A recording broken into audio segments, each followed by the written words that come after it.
a leader of his people unsupported by any outward authority, a politician whose success does not depend on any craft nor the mastery of any technical devices, but simply on the convincing power of his personality, a victorious fighter who has scorned the use of force, a man who has confronted the brutality of Europe with the dignity of a simple human being, and thus at all times rises superior. Generations to come, it may be, will scarce believe that such a one as this ever in flesh and blood walked upon this earth. These are the words of Albert Einstein about Mahatma Gandhi.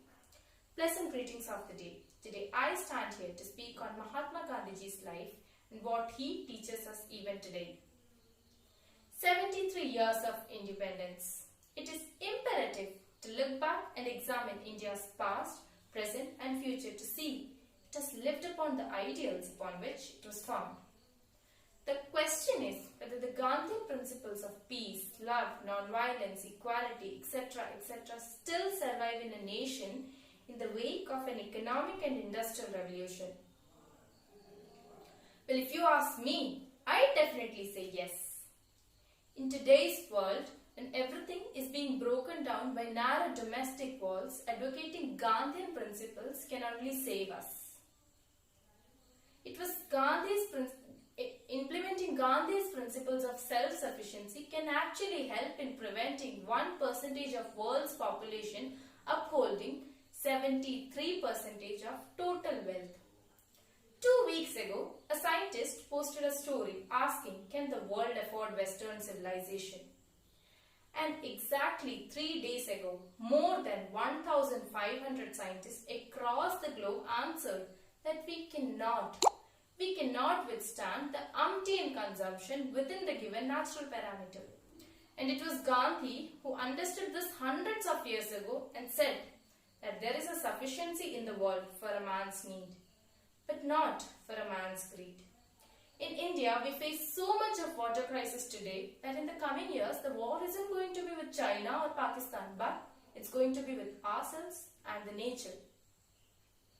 The Gandhian principles of non-violence is being followed by many of our leaders. It resonates in our world even today. Vinoba Bhave triggered the whole lot of Bhudan movement based on Gandhian ideology.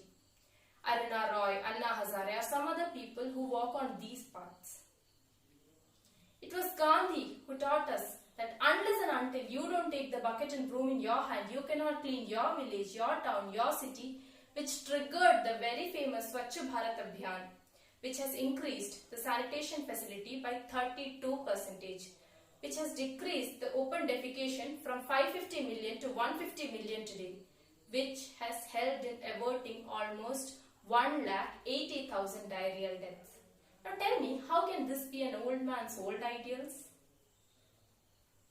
If we implement the Gandhian ideology of Nayi Talim in our education system, then it can help in bridging the gap between work and knowledge, which would be a revolution in our education system. It was Gandhi who taught us how to respond to conflicts, how to respond to resources, how to imagine an equal world, not just for ourselves but for others too.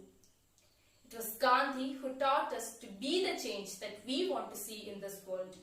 At least partially, the reason why we live in a precarious, frenzied, post-truth world today is because we did not pay heed to Gandhian ideologies in time.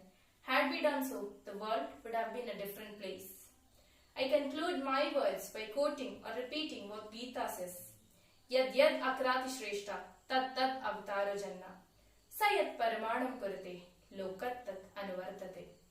Whatever a great man does is followed by others. The world follows the example set by him. I conclude my words. Thank you.